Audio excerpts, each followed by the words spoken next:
A finales de los años 80, el nombre de John Gotti era sinónimo de poder. Para muchos en Nueva York, no era solo un jefe mafioso, era una figura casi mítica.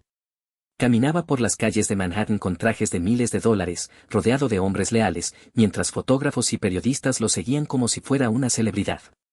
La prensa lo bautizó como The Teflon Don, el don de teflón, porque parecía que ninguna acusación lograba quedarse pegada a él. Cada vez que el gobierno intentaba llevarlo a juicio, algo ocurría, testigos desaparecían, jurados eran influenciados o las pruebas simplemente no eran suficientes. Pero mientras el mundo veía a un hombre invencible, en silencio se estaba gestando la operación que finalmente cambiaría todo. Después de la muerte de Paul Castellano en diciembre de 1985 frente al restaurante Sparks Steakhouse en Manhattan, el poder dentro de la familia Gambino cambió para siempre. Aquel asesinato fue un momento decisivo en la historia del crimen organizado estadounidense. Castellano era el jefe oficial de la familia, uno de los hombres más poderosos dentro de Cosa Nostra. Cuando fue ejecutado en plena calle, el mensaje fue claro: alguien había decidido tomar el poder por la fuerza. Ese alguien era John Gotti. Pero aunque el movimiento fue audaz, también rompía una de las reglas más importantes de la mafia: ningún jefe debía ser asesinado sin la aprobación de la comisión, el consejo que gobernaba las grandes familias criminales. Gotti apostó todo a su carisma, a su valentía y a su capacidad para inspirar lealtad. Durante un tiempo, la apuesta pareció funcionar. Con su aliado más cercano, Sammy Gravano, conocido como The Bull, Gotti reorganizó la estructura del poder dentro de la familia Gambino. Gravano se convirtió en su subjefe, el segundo al mando, un hombre temido incluso dentro de la mafia por su frialdad y su historial de violencia.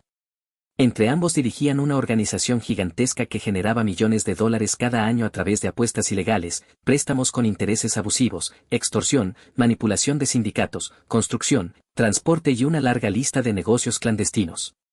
Pero había algo que diferenciaba a Gotti de los jefes que habían venido antes. Mientras figuras como Carlo Gambino habían gobernado con discreción, evitando cualquier tipo de atención pública, Gotti parecía disfrutar exactamente de lo contrario. Le gustaban las cámaras. Le gustaba aparecer en televisión. Le gustaba que la gente hablara de él. Sus trajes caros, su cabello perfectamente peinado hacia atrás y su actitud desafiante lo convirtieron en una especie de personaje público. En las escaleras del tribunal, sonreía ante las cámaras después de cada victoria legal. Y cada absolución fortalecía su reputación. Pero dentro del FBI, esa fama no era vista como una señal de poder. Era vista como una oportunidad. Los investigadores sabían que la arrogancia de Gotti podría ser su mayor debilidad. Durante décadas, el gobierno estadounidense había luchado contra la mafia sin lograr destruir su estructura. Sin embargo, en los años 80 comenzó una nueva estrategia impulsada por leyes federales diseñadas específicamente para atacar organizaciones criminales complejas. La más importante de ellas era la Ley RICO, que permitía procesar a líderes criminales incluso si no habían cometido personalmente los crímenes, siempre que dirigieran la organización que los cometía. Uno de los fiscales más decididos a utilizar estas herramientas era Rudolph Giuliani. Giuliani había participado en varios procesos históricos contra la mafia y estaba convencido de que el poder de organizaciones como la familia Gambino podía ser destruido si se atacaba directamente a sus líderes. Pero para hacerlo necesitaba algo que hasta entonces había sido casi imposible conseguir: pruebas directas que conectaran a Gotti con los crímenes. Los agentes comenzaron a vigilar cuidadosamente el lugar donde Gotti pasaba la mayor parte de su tiempo, el Red Nut Social Club, un pequeño club social ubicado en Little Italy, en Manhattan. Para cualquier persona común, el lugar parecía simplemente un club italiano de barrio. Pero para el FBI era el verdadero cuartel general de la familia Gambino. Allí se reunían los capos, los soldados y los asociados. Allí se discutían negocios, se resolvían disputas y se tomaban decisiones que podían significar la vida o la muerte de alguien. Los investigadores comenzaron una operación de vigilancia extremadamente compleja. Durante meses observaron cada movimiento alrededor del club. Instalaron cámaras ocultas en edificios cercanos. Escucharon conversaciones desde vehículos estacionados. Analizaron patrones de comportamiento. Finalmente, lograron algo que parecía imposible: instalar micrófonos ocultos en un apartamento cercano desde el cual podían escuchar conversaciones privadas de los miembros de la organización. Durante meses grabaron horas y horas de conversaciones. En esas grabaciones, los mafiosos hablaban con la confianza de quienes creen que nadie los escucha. Hablaban de dinero, de negocios ilegales, de disputas internas. Y a veces incluso de asesinatos. Pero incluso con esas grabaciones, el gobierno sabía que necesitaba algo más. Necesitaba a alguien dentro de la organización que confirmara lo que las grabaciones sugerían. Y ese alguien terminaría siendo el hombre menos esperado. Sammy Gravano había sido uno de los aliados más fieles de Gatti. Había participado en múltiples asesinatos y había demostrado una lealtad absoluta durante años. En la jerarquía de la familia Gambino, era el segundo hombre más poderoso. Pero la relación entre ambos comenzó a deteriorarse lentamente. Las grabaciones obtenidas por el FBI revelaron algo que cambiaría todo. En varias conversaciones privadas, Gatti criticaba a sus propios hombres. Incluso hablaba de Gravano de manera despectiva, insinuando que podría sacrificarlo si las cosas se complicaban. Cuando Gravano escuchó esas grabaciones durante el proceso judicial, comprendió algo aterrador: Gatti estaba dispuesto a dejar que otros pagaran por sus crímenes mientras él intentaba escapar una vez más. Para Gravano, aquello fue una traición. Frente a la posibilidad de pasar el resto de su vida en prisión. O incluso ser asesinado por su propio jefe. Tomó una decisión que sacudiría al mundo del crimen organizado. Decidió colaborar con el gobierno. Era la primera vez en la historia moderna de la mafia estadounidense que un subjefe de una de las 5 familias de Nueva York aceptaba testificar contra su propio jefe.